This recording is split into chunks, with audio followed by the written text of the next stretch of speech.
Well, good morning, and thank you for joining today's web event. My name is Steve, and I'll be your host today. Before we get started, I'd just like to review how you can participate in today's event. On the screen, you should see an example of the GoToWebinar attendee interface, and the control panel is where you can interact with us. You should see something that looks like that on your own desktop in the upper right-hand corner. During the presentation today, you can send questions to our webinar staff through the questions pane. Just type your question in and click send. During the Q&A session, we'll answer any questions that you submit. I'm very happy to be joined today by Jeff Carr. Jeff is the CEO of Ultra Consultants, and he will be presenting our first topic in this web series, Preparing for ERP. Jeff has over 40 years experience helping more than 1,200 companies select and implement ERP systems, and he'll share his experience with us today. Laurel Knock also joins us. Laurel's our marketing manager at Terillium. She's responsible for all of the preparation and execution of this event, and she'll help out on the Q&A session at the end. For those of you who aren't familiar with Terillium, I'd like to give just a brief introduction. We are an ERP consulting firm specialized in implementing enterprise resource planning projects for our customers. While ERP projects can carry risks if not performed properly, Terillium is very proud to have won many awards for our ERP implementations. Our mantra is that we are only as good as our last reference. We believe our success stems from our ability to deliver value for our customers, and we recognize all of our consultants for their ability to deliver these award-winning services. From a size and geography perspective, Terillium has over 170 full-time U.S.-based consultants. They average over 16 years experience with consulting and with the products that we consult in. Terillium developed this ERP comparison web series to help companies who are considering new ERP systems. That can be a daunting journey, and we thought this would be a great way to make the process more digestible and more successful.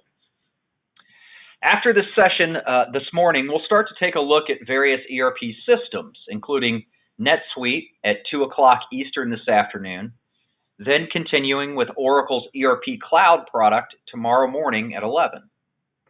Wednesday, we'll continue the series comparing the pros and cons of cloud and on-premise ERP systems. And then RF Smart will present mobile inventory, barcoding considerations for cloud and on-premise ERP systems. On Thursday, we'll continue the demonstrations with Oracle's J.D. Edwards at 11, and we'll wrap the series with Terillium's president, Dave Woodworth, examining ERP project success factors. To kick the series off, Jeff Carr will now lead us through key steps to minimize mistakes and maximize ROI on these ERP projects. Jeff is from Ultra Consultants, and Ultra is a vendor-independent consulting and research firm. Their services are exclusive to the manufacturing and distribution industries. Ultra serves manufacturers and distributors throughout North America, as well as companies with global operations. Since 1994, manufacturers and distributors throughout the United States, as well as companies globally, have teamed with Ultra as trusted advisors and industry best practice experts to guide them through their business process improvement and enterprise technology transformation journeys. Now, leading this discussion today is Jeff, founder and CEO of Ultra, and Jeff is a sought-after expert in manufacturing. His expertise comes from over 40 years in manufacturing and distribution. During his career, Jeff has led several organizations as chief executive, including 2 software companies and 1 service company. Jeff's organizations have helped over 1,200 manufacturing companies select and implement new information systems, earning him a reputation as the leading expert on manufacturing softwares, vendors, and their products. And now I'll hand it over to Jeff to kick off today's presentation. So Jeff, we're very excited to have you with us today and share some of those 40 years of experience. And welcome to the webinar. We're very excited to see what you have planned for us today. Thanks, Steve, and thanks everybody for joining us today. Excited to talk to you and talk to you about ERP best practices and best practices for getting ready for an ERP project. I've got a number of slides here that I'm going to walk you through. We'll probably, maybe 30, 40 minutes from now, we'll finish that up, and then we'll have plenty of time for some Q&A. These are the topics that I wanted to present to you today. How do I go about starting an ERP search and a selection project? When I'm doing that, what are the key considerations? And also, what is the value of ERP to a business? And I've heard a lot about this advanced functionality in cloud and things like that. Tell me a little bit about that. And then next, and kind of finishing up, I want to talk about an approach to the project. What are some of the key considerations? And then a couple of last minute suggestions for you. And then we'll have some Q&A. So first of all, let's talk about starting the ERP search and selection process. Over the years, as Steve said, my company has worked with hundreds of different companies who have gone through this process. I talk to probably a half dozen to a dozen every week in terms of these particular projects. So here are some things that I'd like you to think about. If you're thinking about an ERP search and selection project, what is the genesis? I'd like you and your leadership team, sit down and think about, why do we want to do this? What's the genesis? What's kind of pushing us? What are the reasons? I'm going to give you some examples in a minute. What are our expectations, and are they real? Have we studied them enough to understand what are the true expectations for these projects? And then a very important person as part of this is the CEO. And I want to talk about the CEO and his role and what his responsibilities and his priorities. Then we'll talk about value and a project charter and an organization chart for projects such as this. So let's talk a little bit about the project genesis. Why are we doing this?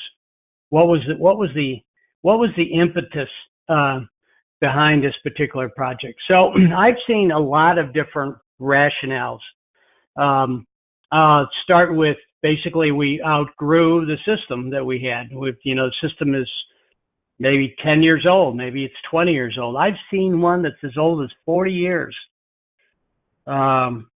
And so those systems wear out over time, or they fail to meet the needs of the growing company. So there is a need, just based on growth, to continue to look for change. Also, I find sometimes a change in ownership is driving it.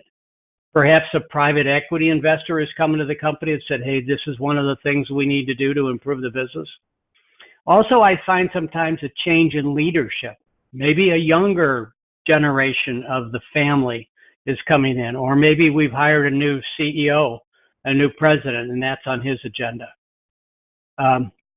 Also, I find that people, not only do they outgrow, but also the system is not right for the strategy today.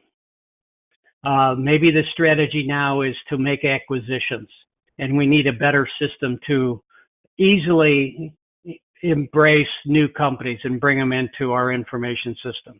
So there can be a lot of reasons why this happens, but I find that it's important, because of the question, why are we doing this? It's important for you to document this and to basically communicate it to the organization. So what are the expectations? Typically, expectations are time frame, cost, resources needed, return on investment, and what's the anticipated disruption to the business, because it's going to happen. We all have heard the horror stories of these particular projects. There is a number of pundits out there that claim that 50% of these projects fail to meet expectations. That's a big number. So when you look at this and say, look at the audience and say, well, 1 out of 2 of you is going to encounter problems that are going to cause you to miss your expectations. So, but what I want to say is that that particular statement about 50%, although it may be fairly accurate in terms of expectations, is not accurate when it comes to the success of these particular projects, reaching some conclusion. So I see the vast majority of these projects today reaching a successful implementation. Was it on time? Was it on budget? Did I get the full ROI out of it that I could? No, I don't think that's necessarily the majority. And so people struggle not necessarily with getting a successful implementation. What they struggle with is driving a return on their investment and getting an on time and on budget. And is that because they had unrealistic expectations to start? So I want you to think about that. I want you to think about your expectations if you're going to go into a project like this and really do your homework. Yes, you should talk to the vendors, but the vendors are there to sell you software. They're going to make it sound easy. I often say, talk to the people that have been through the process. We have several hundred projects that we've done that have gone successful, that have gone through these projects, that have met expectations because expectations were set properly up front, and also the right kind of resources, et cetera, and decision making was done during the project. So it's not like you can't do this. It's just you've got to do your homework. The devil is in the details. Let's talk about the CEO. We've done a number of studies of companies that have needed to be rescued or have done an implementation and they didn't get the results that they wanted to. And we have a list of reasons why they may not have been successful. So we do a lessons learned study on every one of those. And one of the things that comes up in lessons learned with a company that struggled or maybe had a failed implementation or struggled with their implementation after it was up and running and they're not getting out of it what they wanted is the role of the CEO in this project. Now, the CEO doesn't have to be on the team in terms of doing the work, but he or she needs to be involved in driving the change that's going to occur within the company, explaining the change and justifying the change and making sure his organization knows that this project is very important and needs their attention and needs to be done correctly. So I often find that the CEO has lots of priorities. The C-suite has lots of things going on. When I go into a company that's doing lots of acquisitions or lots of new product introductions or building a new plant, I find that 9 times out of 10, those initiatives conflict with the ERP initiative. Why? Because you are using the same people within these particular projects. And it's a conflict. You need the people, and it's tough for people to basically do multiple projects at the same time. So I think that's very important to get out of the way up front. You need to basically get agreement within the company at the C-suite and also throughout the organization with management and your team players as to who's going to be part of this. You need your best people to be part of this project to be successful. Now, what is the value of these particular projects?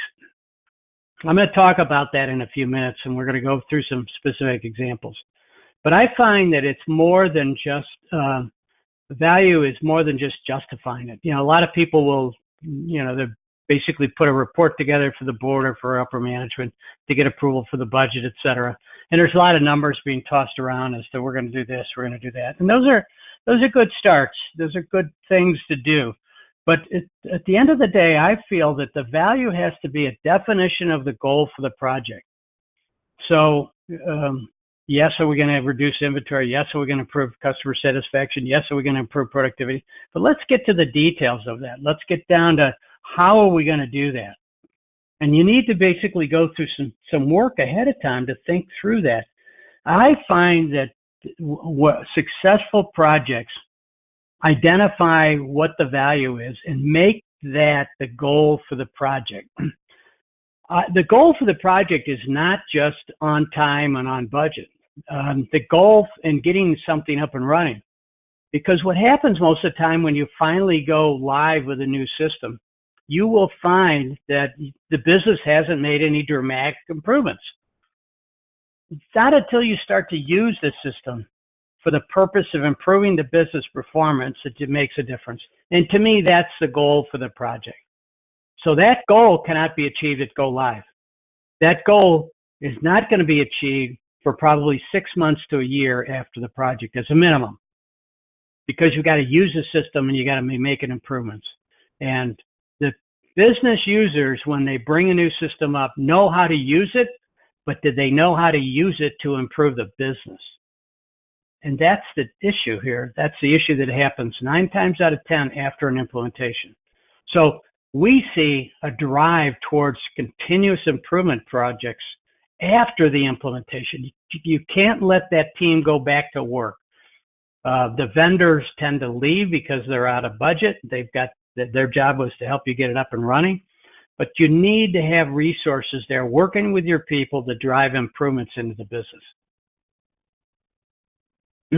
Now there is a part of this that I wanted to mention, and that's the project charter that also is a very important piece to this. We've talked about the CEO, we've talked about expectations, talked about value. A lot of this needs to get documented. So what I suggest you do is coin the phrase project charter and use that as a document. So that this project charter should basically describe the purpose of the project, the scope of the project. In other words, what functional parts of the business, what improvements are we going to make? If we're multi-facility, how are those facilities going to be handled as part of this? What are the resources for the project? And I'm going to talk about resources in just a minute here, and roles and responsibilities, the time frame and the cost. So all this has got to kind of come together. I don't think I put in here also the ROI. That's got to be an important part of this. So use the term project charter to start to document what this project's going to look like. Now, let's talk about the organization. What are the kind of people that you need for a project such as this? Typical project, we need a steering committee. We need an executive sponsor. This is a multi-project project, so to speak. So you need what we call a PMO, or Program Management Office, that includes all of the project managers that are going to be part of this. You're going to have an ERP core project. You're going to have a data project. You're going to have a technology project. You may have multiple other projects, sub-projects to improve accuracy of inventory before you want to go live, or certainly the data can break into multiple projects. Then you need a overall project manager. You need what I call business process owners, and these are the key business process users. These are the business users today, and you need to identify each of the functional areas that's going to be addressed here. And I recommend that you have a business process owner for each area. And that person has a responsibility to drive improvements into those business processes via new technology. But to do that, that person has to have the responsibility and the authority to drive improvements. So I call it a business process owner. I think it should be an important position in the company organization chart. Based on the size of the company, it might be a part-time or it might be a full-time role. That person is supported by subject matter experts. And then, of course, the process owners and the SMEs and the rest of the users all become part of the community for that particular functional area. Also, we find that there's a need to have not only a functional team, let's say supply chain, which most people think of as forecasting, demand planning, and purchasing, but also a cross-functional team, let's say an order-to-cash cross-functional team. So you've got somebody from sales, you got somebody from customer service, You got somebody from production, you got somebody from shipping, somebody from warehouse, somebody from accounting to do an order to cash. So you need both functional and cross-functional. So you got to have sort of a matrix organization here. And then, of course, the resources. What are the resources? So let's talk a little bit about that. Let's just look at a sample organization chart here. So here's a steering committee at the top, the executive sponsor and the PMO. And then we have the business process owners. I'll give you an example of that in a minute. The IT team, the data team, the subject matter experts, and the technical team. So those are kind of the pieces that I see in a typical project. Now, what if I have a multi-facility organization? Well, I'm going to need to have an organization here that can address not only the core business processes across company, but also what's going to happen in each one of the facilities. So I need to have the facilities represented on this team somewhere. So you need to think that thing through, because that then makes it more complex because it's more of a multi-dimension. Now, what I did is I've put together this little chart here for this presentation. And this is kind of a chart that sort of gives you the number of hours that are going to be needed for resources for a typical ERP project. You know, it's maybe $50, $100 million company, maybe $30 million company. It depends on, you know, what it is. You know, companies over 200, 300, 400 million are going to have more hours because they got more facilities. So let me explain the chart. So there's a number of phases here. First one I call business process improvement. Then we have the technology selection phase. Then we have the implementation, planning it, configuring it, building the new system, deploying it. Here are the percentages of time that you need from the people in these different areas throughout the project and in different phases. So the steering committee, about 10%. Here's my process owner. Starts out at 25%, goes up to 50%, goes up to 75%. And here's the SMEs. So now here's the hours available per individual, 160 hours, boom, boom, boom. What are the hours required? So I multiply this times this, and I get these hours. Now, how about the head count? What do I need? Well, I probably need about 4 people on my steering committee. I need a project manager, is pretty much full-time. You see up here. And then I also need process owners. And here I've got 8. And then I need the same number of SMEs. Can I get done with 5 or 6 process owners? Maybe, depending upon the complexity and the scope. I see typically 6 to 10 in that range. So now we multiply all that out, and we come up with the hours for each one of these areas, and then we add them up, and we come up to about 13,000 hours, or about 8 full-time equivalents. All right, I'm sorry, 6 full-time, almost 7 full-time equivalents as we add this up. So kind of an interesting study when you think of this. So hopefully this is if you're thinking about this, you know, the key thing is go back to that organization chart and start putting in some names, and then start to apply this methodology to it in terms of estimating what your resources are. I will have to say that the majority of companies that I deal with understaff their projects. So that's one of the first things we're always doing, is getting them to understand exactly how much staffing they need to put in this thing. I think the C-level suite typically underestimates the size of these projects and the amount of effort that's needed. And as I explain the complexities in a few minutes, it probably will start to make sense to you. So let's think about looking at software selection. What is important in evaluating software? This is I call this a spider chart. We have a Excel book basically that allows all of our users to enter in values as they're evaluating these different vendors. And you can see these different sectors of this spider chart. Functionality is on top, but not the only one. So we've got the thing to the right, which is the roadmap. What is the strategy for the company? Going down to the right, the technology. What is the technology for the company? And is it technology that's compatible with our technology strategy? At the bottom, implementation. Very important. What is the ecosystem for the vendor?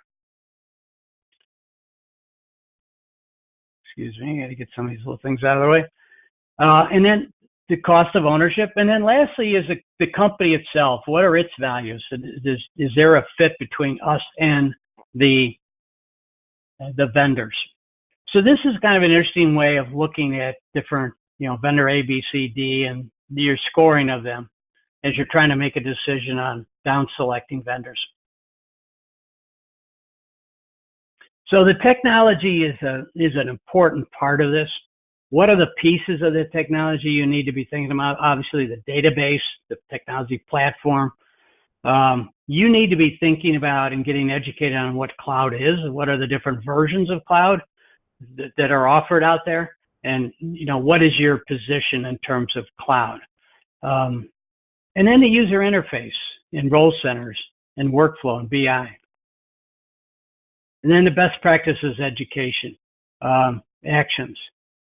You need to think about technology as a distinct piece that you've got to evaluate beyond just functionality.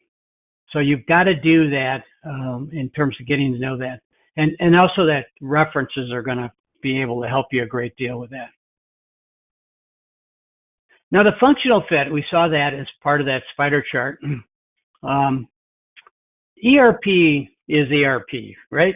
Everybody has it today. Not every company, but every vendor has ERP. So there's something I call core ERP, and I'll explain that in a minute. But everybody typically has that core ERP. What we find that's different from one vendor to the next is how well they address specific features that are needed in your particular industry.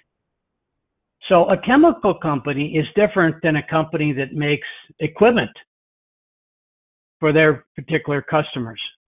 Pharma is different than food. Med devices is different than automotive. So when you think about the different vertical industries, we have found that there are specific functional needs of each vertical industry. Automotive is different than aerospace, etc. Food is different than chemical. So what are those? So we work towards trying to understand what those are. Now, what you need to do is look at your industry and talk to your other people in your industry and what were the key things that they were looking for when they looked for a system. So we find that that's the way to basically align yourself with the right vendors for your industry. Number one, what are the key drivers, decision drivers in your vertical industry? Number two, what is the success of that vendor in your industry? So those are the two things that I think are the primary qualifiers for the vendors. Once you get past the qualification, then you're down into the details. And then you're down into your future state and how well can they drive your future state. And it's part of this particular process. Also, I think the company, you've got to think through, you've got some big companies out there today, SAP and Oracle and Microsoft and Infor. And then you've got some other medium-sized companies that are in the 100, 200, 300, 400, $500 million range. So where are these companies going to be long-term? What's their experience in your industry? How much are they investing in R&D? What's their strategy? What are their long-term projects? So getting to know the company is very important in this process. Also, I find that the implementation ecosystem of a vendor is extremely important.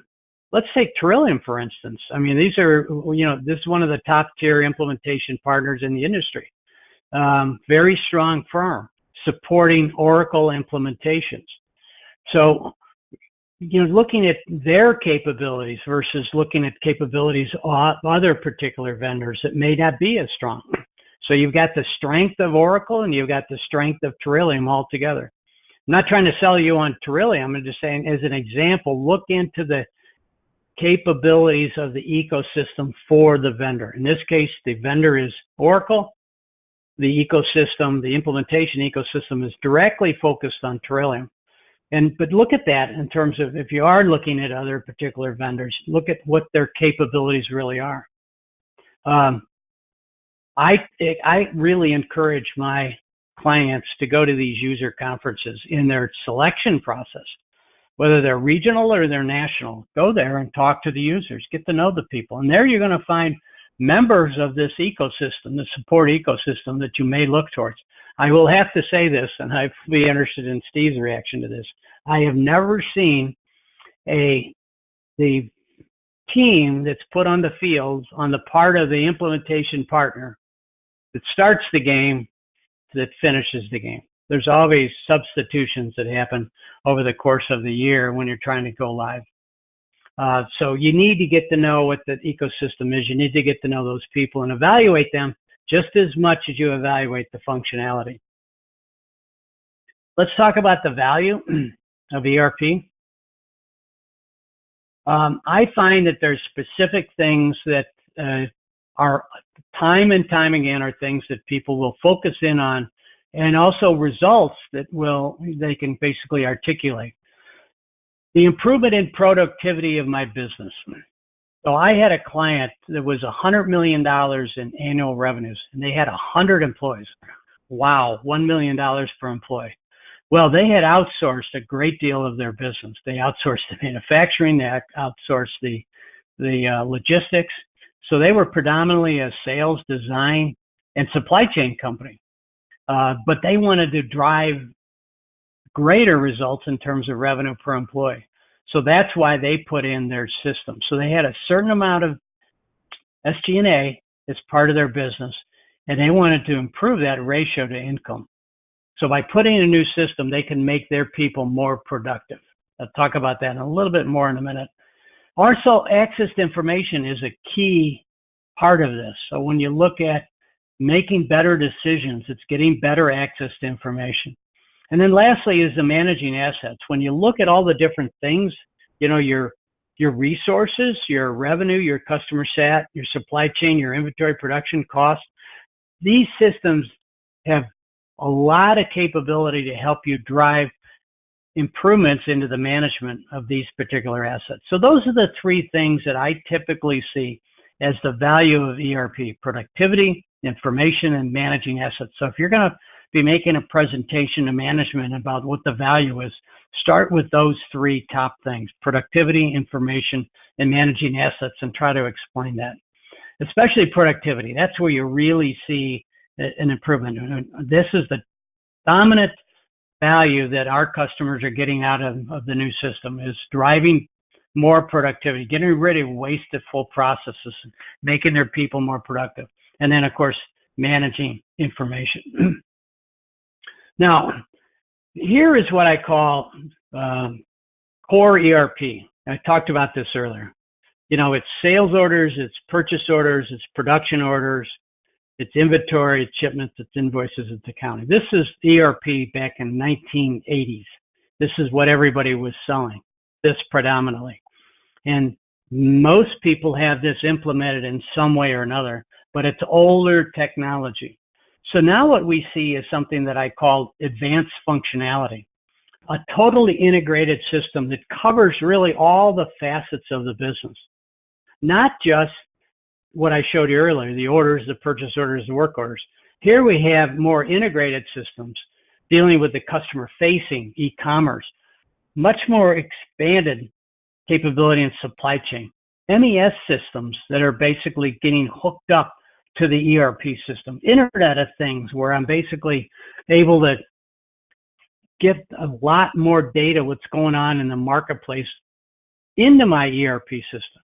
Quality, warehouse, transportation, all those integrated into the complete system. Of course, financials and even HR. So, and e-commerce and engineering, all of these things have now advanced capabilities. So you have a lot more to look at than you did 20, 30 years ago.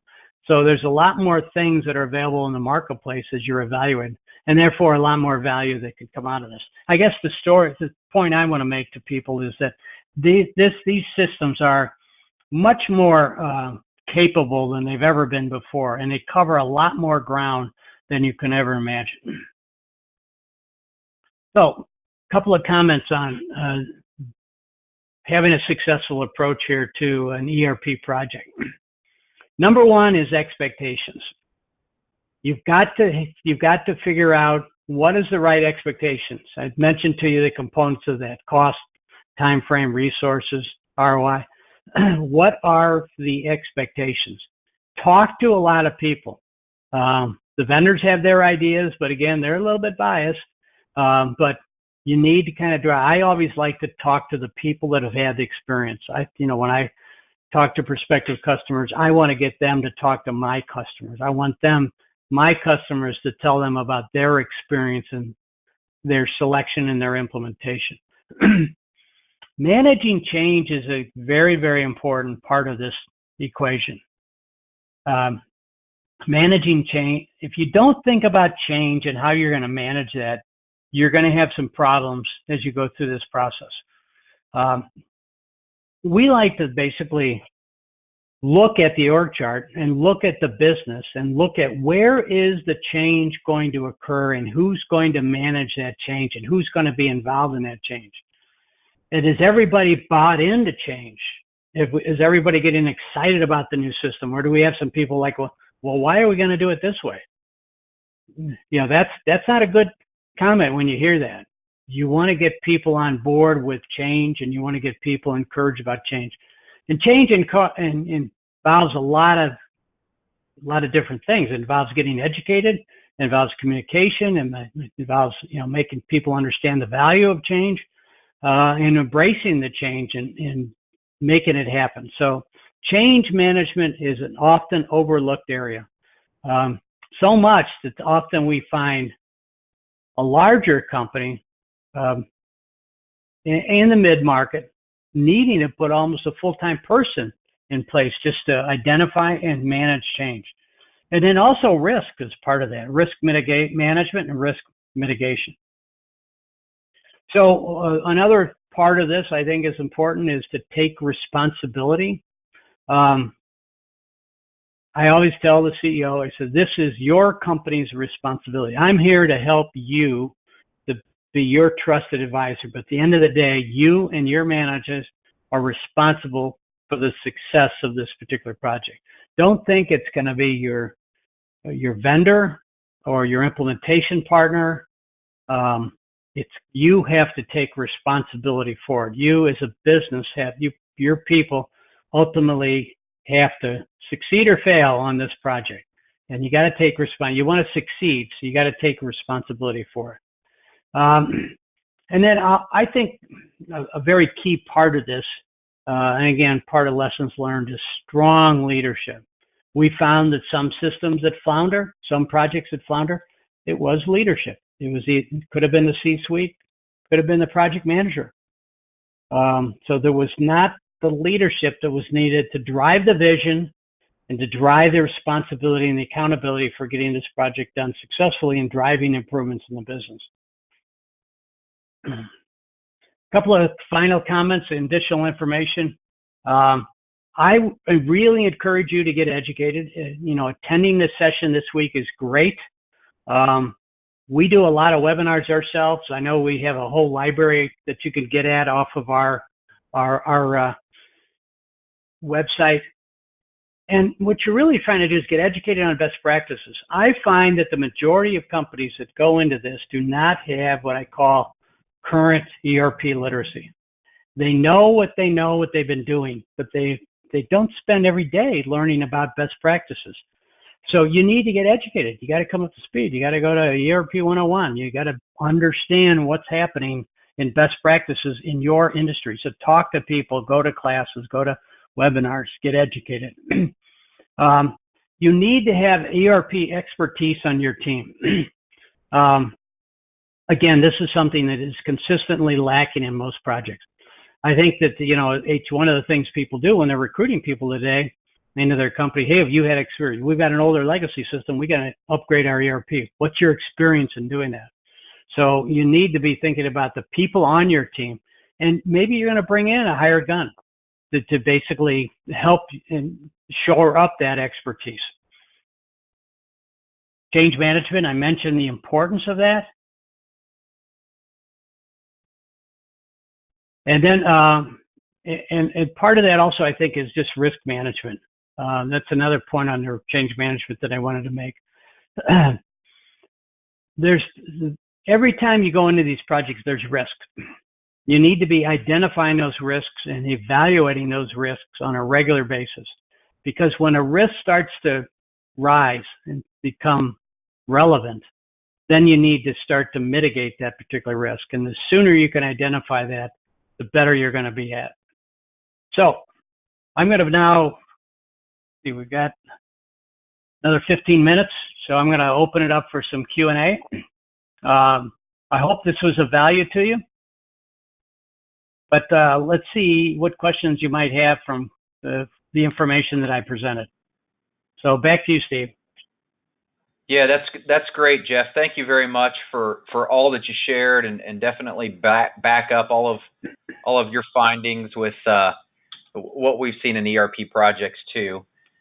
We do have a couple of questions submitted so far, so I'll just remind the audience, if you do have questions for Jeff or for anyone, type in your question on your GoToWebinar pane in the questions box and hit send, and we'll be happy to answer those now. Jeff, a couple of these, and maybe we could both comment a little bit on this first one, but it's, what is the duration of a typical ERP project? Yeah, so that varies dramatically.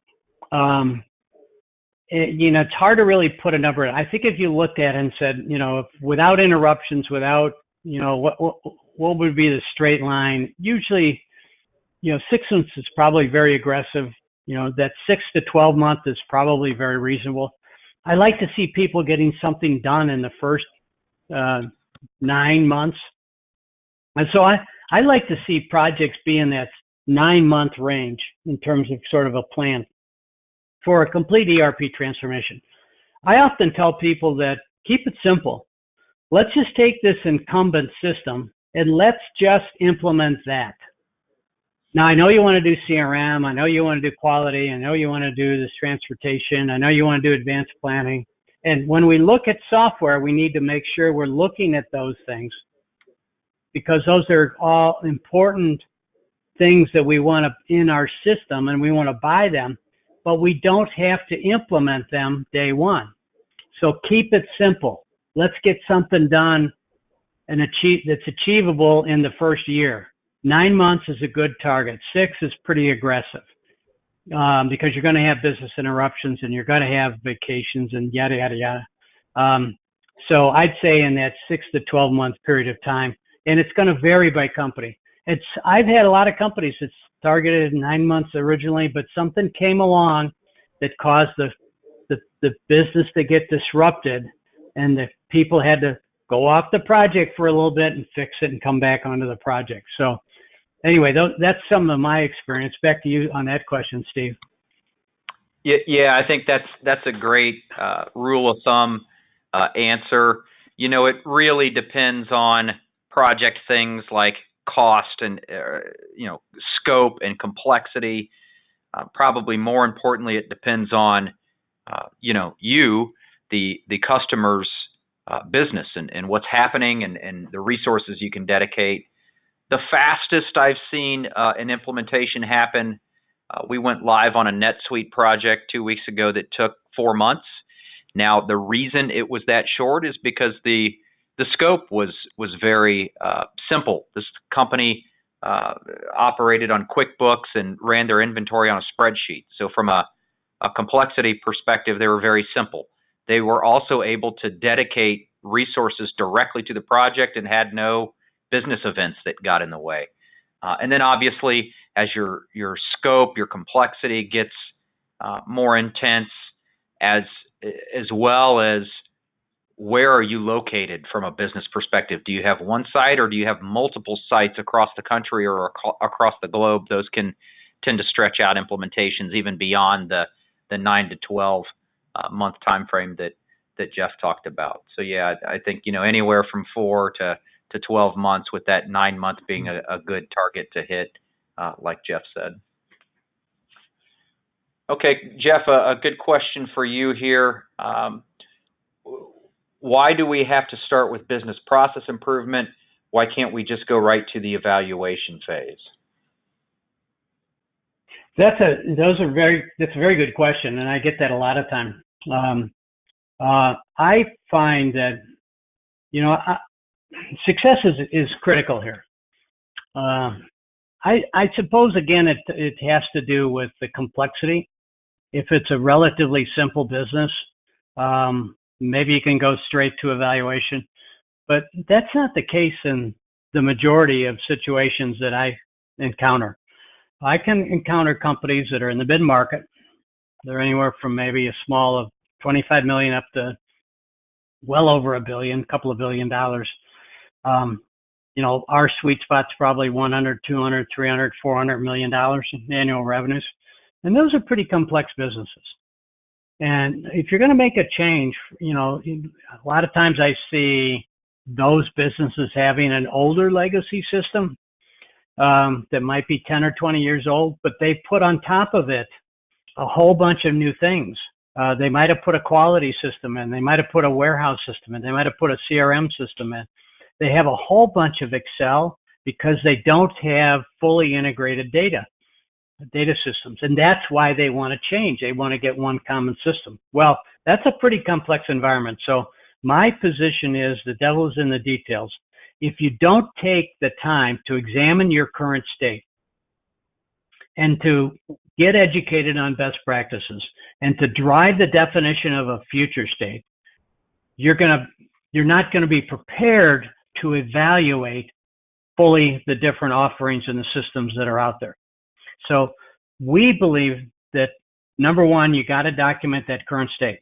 Why? Because if you don't, you're going to miss something when you go to implementation, and it's going to cost you time and money. And number two, by documenting that current state, you can clearly see where your issues are with your existing system and the improvements that you need to make in your business processes. And that's going to help you with change management. That's going to help you get the team on board. And everybody said, yeah, that's right. I didn't realize how bad it was. And then from there, you get educated on best practices. And from there, you then drive into your define your future state. And if you have your future state define the improvements that you want in your business and then give that to the vendor, I find that that's the best way to evaluate a vendor's product to your business. If not, the vendor's coming in and they're going to demo what they think is right for you. They're going to also demo what they know is really good in their system, that's what they should be doing. But they're not necessarily going to be demonstrating what you need to know. You need to drive that evaluation process by having your definition of your future state. So I know this is an issue I have with vendors all the time and with some other pundits and consultants in the industry. But, we found that by doing it that way, we have 100% success. So when when that's not done, we don't see success. Back to you on that, Steve. Yeah, very good point. Here's another good question and a good one for you, Jeff. How do you manage an executive's expectations when they're very excited about a project, but they don't realize what it actually takes in terms of resources? Well, it's a planning process. So you have to have the CEO and you have to have the key C people like the CFO and often the operations lead, the VP of operations. You've got to have them involved in this project. And from the planning point of view, the people that are driving the project, they're doing the work. I think my advice to them is you've got to get yourself aligned with a couple of other companies that have gone through this particular process. And you've got to be able to go to them and get information from them in terms of what was it like? Tell me about your experience. You can also do this with consultants. You could do it with an Ultra, and you can, other independent consultants out there. You can get some information from them and get that in front of the C-level person. But you got to bring a reasonable set of expectations in front of these executives and be able to educate them on what's the real world in terms of implementing these new systems. I really think the question is right on, because I find so many C-level people don't get it at the very beginning, and it's not until we really it's like anything else, you got to repeat it over and over again. You got to have several sessions with them to kind of work through what the right expectation is. That chart that I showed is it's a relatively simple approach, but the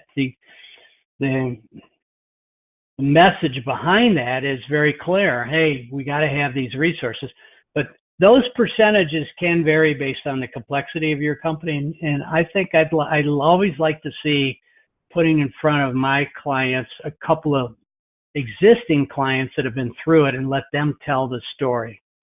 And the same with the C-level guys. You got to get maybe a CEO to talk to a CEO. Yeah, I think that's a great point, and kind of the same answer to a different question I get sometimes, Jeff, is the shock in how long these projects take. I think sometimes we say 6 to 9 to 12 months, and some of the CEOs that we talk to are a little shocked by that, and get the question, well, why does it take so long? Don't you do this for a living? Couldn't you do this faster? We could, right? As consultants, we could stand up, turn on, configure your system probably in a few weeks. But when you talk about expectations for resources, it really goes beyond the technology, right? 20 years ago, it was all about getting the system to work. Today, it's more about what that executive has in his or her business, things like your data, things like your people testing the system, getting your people trained on the system. And sometimes Dave Woodworth will actually talk about this at the end of the week when he talks about ERP project success factors. We talk about technology. Probably your biggest hurdle is going to be data. So here's a challenge for that executive who might have unrealistic expectations about resources or the length of a project. Here's a challenge for you. Before you go out and pick your system or look at your current processes, clean up your items. Take your item master, get the duplications out of there, get your old items out of there, take out alphabetic characters from numeric fields, where it says color, take the description out, those types of things. See how long and how many resources that takes without regard to a new system or which system or how you're going to use those items. Just clean up your item master, and that'll probably give you some sense for an expectation of what's involved in this project. And that's just one aspect. That's just data. That's just items. You've still got customers, vendors, accounts, et cetera, to go through. So a lot of these projects are things that are more internal to your organization than they are having to do with the system itself. I hear that a lot. Okay, if there are any other questions, please submit those now. Otherwise, I'll thank Jeff for attending with us today. Definitely a lot of great points that you've seen over a long career in this industry and helping thousands of customers navigate these sometimes daunting projects successfully. Jeff, we really appreciate your time today and sharing all that expertise with us. And to all the attendees, Steve, I appreciate it. Yeah, very welcome. Thanks for being here. And to all the attendees, thank you for taking an hour out of your morning this morning. We hope that it was beneficial to you, and we remind you to stay with us through the week as we continue this topic of ERP implementations and ERP systems. Today at 2 o'clock, we'll be showing you one of the cloud solutions, NetSuite, which I think everyone will be impressed with. So thank you, everyone. Have a good morning. We'll talk to you again at 2. Thank you.